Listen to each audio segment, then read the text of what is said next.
Hi guys! Welcome to Jekotech TV! Smile ka muna dyan! Okay guys, let's go!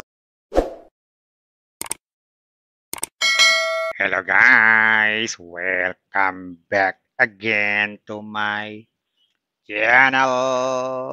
Hello guys, meron naman lalabas-labas na application. Ang pangalan naman nito ay Stanbic. Minsan naman ay BTC, pero minsan tinatawag din Standard Bank. Ngayon nilabas ito ngayong June 6, 2024. Pwede na tayo kumita dito sa mga fund. Kaya samahan nyo ako guys, ating suriin itong application na to. Pero bago yan, baka naman di ko pa kayo friend sa YouTube. Please click the subscribe button and also the bell button para naman ma-notify ko kayo kung meron akong bagong video. And also share and like sa mga mahilig sa bank, sa IBTC at gusto ng online. At sa mga nandyan na gusto magsuri, pwede rin naman mag-register, magsuri. Maganda nga yan, marami nagsusuri sa sari-saring application na lumalabas sa ating internet world. Again, dito commercial, hindi rin to promotion, hindi rin to advertisement. Sadya lamang sinusuri natin ang sari-saring application, platform, games na lumalabas minu-minuto sa ating internet world. Kaya, let's go na! And guys, ito yung kanilang sign-up form or registration form ng Stanbic or IBTC or Standard Bank. So marami pong tawag sa kanila. Maglalagay lang tayo ng tatlong bagay dito. Cellphone number, tapos password, tapos click natin tong send. Lalabas yung OTP dito. Hindi nyo na marireceive sa inyong cellphone. Automatic, papupunta dito yung OTP.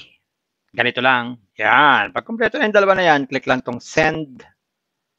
Sabi SMS, send successfully. Lalabas yan dito. Ayan, meron agad na code. Click lang tong register now.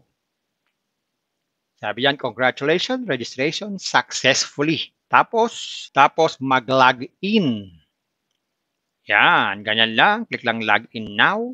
So, pwede tayo sumali sa Telegram group o Telegram channel para pa makita natin mga update. At pwede rin tayo makipagkwentuhan sa mga naririto sa application na to. So, dito makikita natin ang ating balanse. Ay 0.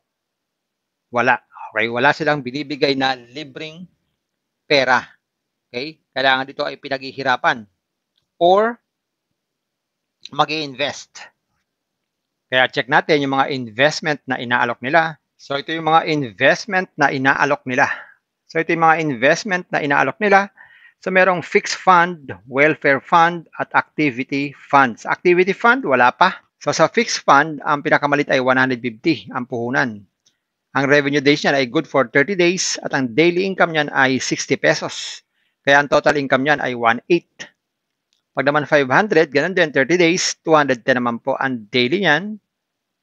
Pag naman 1K, 30 days din, 430 naman po ang everyday nakita. Pag naman po 2,500 or 2,500, 1,100 naman po ang daily niyan, 30 days din. Pag naman 5,500, 30 days din, 2,475 naman po ang daily. At marami pa pong iba. Tingnan naman natin sa welfare fund. Sa welfare fund, merong 150. 3 days lang po yan. Ang daily income niyan ay 120. Kikita ng 360. So, in 3 days, isabihin, bawi na tayo. Mayroon na tayong tubo pa. At dito nga sa 750, 3 days din. 450 ang everyday. 1,350 naman po ang daily. At pag naman dito sa 2,000, 3 days naman po ang maturity. And then, 1,300 naman po ang daily income niyan. Pag 4K, 3 days, 3 ang everyday, 9,600 po ang everyday. So, para makapag-invest dito, kailangan mag-recharge. So, click natin itong account. Yan, click natin itong recharge. Yan, may makakalagay na ang mga recharge dito. Pamili na lang tayo, 1,800. Yan. Or 3,000. Click natin recharge now. Yan, mapupunta tayo sa GCash. Mag-login tayo. Click natin itong next. Yan, scan itong QR code. Tapos mag-transfer ng fund. Ayun, pag naka-transfer na, pwede na tayong mag-invest. Check natin nga yan, magkano ang minimum withdrawal. So sa withdrawal, ang minimum ay 150 hanggang 49,999. Lalagyan na ito ng trade password at ilagay po ang bank card. Para mailagay yan, Lagay muna natin dito sa ating setting. Yan, click natin itong bank card. Lagay tayo ng Banko. Meron pilang Paymaya at GCash. GCash na lang, mas mabilis. Tapos lagay tayo ng holder's name at saka card number. Yan, ganyan lang kasimple. Click ng Add Bank Card. Tapos maglagay tayo dito ng trade password. Click natin to. Yan, click natin tong Send. Yan, meron tayong OTP. Maglagay tayo ng trade password at least 6 characters. Usually 6 numbers po. Yan, update trade password. Yan, successful na. At meron din sila ditong Help Center at Info para malaman natin itong application na to. At pwede tayong mag-log out kung ayaw na natin sa application na to. Ayan guys, nakita natin itong Stanbic, IBTC, Standard Bank. Totoo naman, pwede tayo kumitas sa mga fund at mag-withdraw everyday. Kaya lang, kailangan mag-invest. Invest na naman, investment. Guys, uli na naman paalala. Bago kayo mag-invest, think twice. Mag-search, magtanong-tanong bago mag-invest. And invest at your own risk. Invest what you can afford to lose. Wala mo po sobrang pera ang ating invest. Huwag yung ating pagkabawayan, pabili bigas, pabili ulam, tuition fee. At lalo-lalo na, huwag po tayong mangutang. At sa pampaalala, ganito mga application, minsan tumatagal, pero minsan sandaling-sandali lamang. Ang ganitong application, ang hula ko dito ay tatagal ito ng mga 29 to 30 days. Pag lumagpas dyan, swerte na tayo. Kaya maging maingat sa ating pag-i-invest. At kung wala tayong pang-invest, kung may free, sa free na lang muna tayo. Kung may free, sa free na lang muna tayo. At sa pampaalala, ang ganito mga application, minsan tumatagal, pero minsan sandaling-sandali lamang.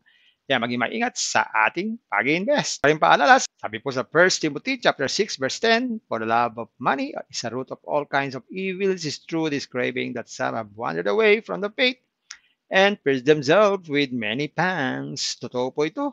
Ang pera naman ay hindi masama. Yan ang ginagamit natin sa pang-araw-araw natin buhay, pambili ng bigas, ulam, sapatos at iba pa.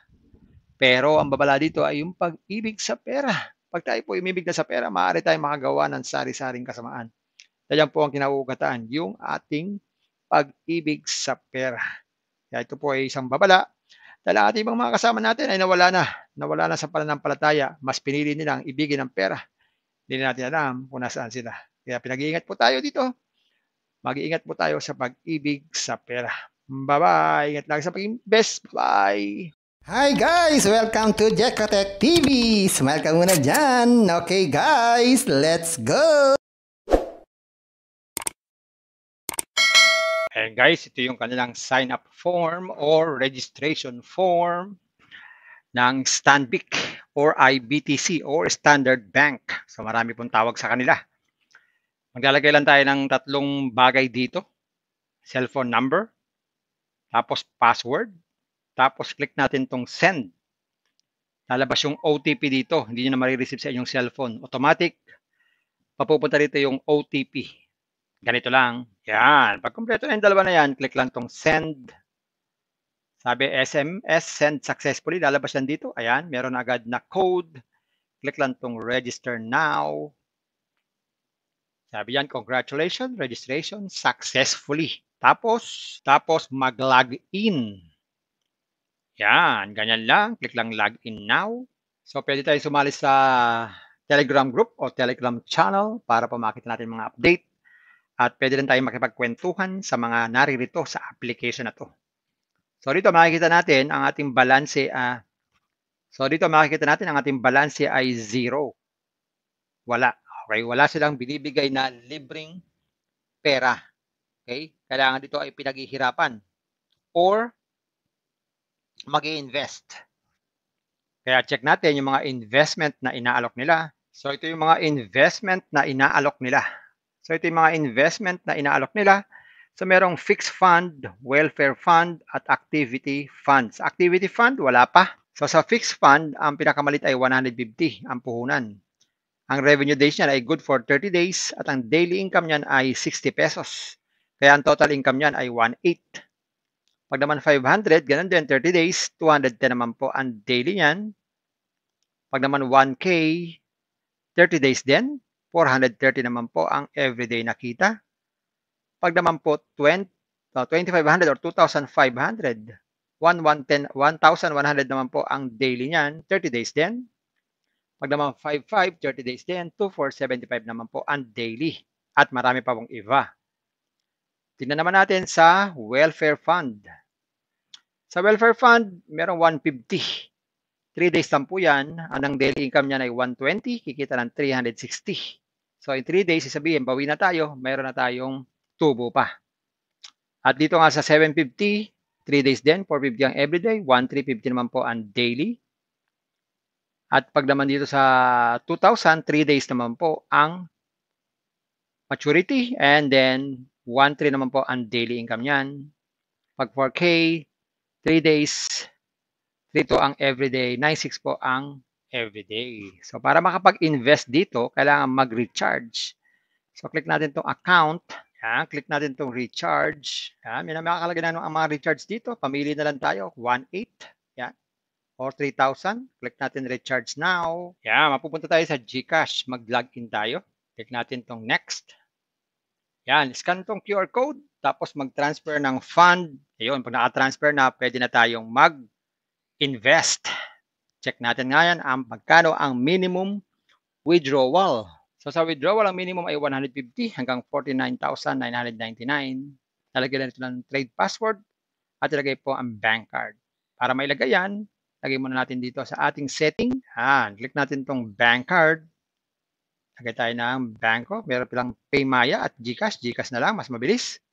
Tapos lagay tayo ng holder's name at saka card number. Yan, ganyan lang kasimple. Click ng add bank card. Tapos maglagay tayo dito ng trade password. Click natin to.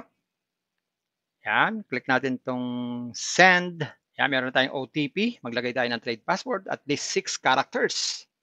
Usually 6 numbers po. Yan, update trade password. Yan, successful na. At meron din sila ditong help center at info para malaman natin itong application na to. At pwede tayong mag-log out kung ayaw na natin sa application na to. Kung may free, sa free na lang muna tayo. Kung may free, sa free na lang muna tayo. At sa pampaalala, ang ganito mga application, minsan tumatagal, pero minsan sandaling-sandali lamang. Kaya maging maingat sa ating pag-invest. Paring paalala, sabi po sa 1 Timothy chapter 6 verse 10, for the love of money is a root of all kinds of evils, is true this craving that some have wandered away from the faith and pierced themselves with many pangs. Totoo po ito. Ang pera naman ay hindi masama. Yan ang ginagamit natin sa pang-araw-araw natin buhay, pambili ng bigas, ulam, sapatos at iba pa. Pero ang babala dito ay yung pag-ibig sa pera. Pag tayo po umibig na sa pera, maaari tayong makagawa ng sari-saring kasamaan. Yan po ang kinauugatan, yung ating pag-ibig sa pera. Kaya ito po ay isang babala. Dahil ang ating mga kasama natin ay nawala na sa pananampalataya. Mas pinili nilang ibigin ang pera. Hindi natin alam kung nasaan sila. Kaya pinag-iingat po tayo dito. Mag-iingat po tayo sa pag-ibig sa pera. Bye-bye. Ingat lang sa pag-invest. Bye. Hi guys! Welcome to Jekatech TV! Smile ka muna dyan! Okay guys, let's go!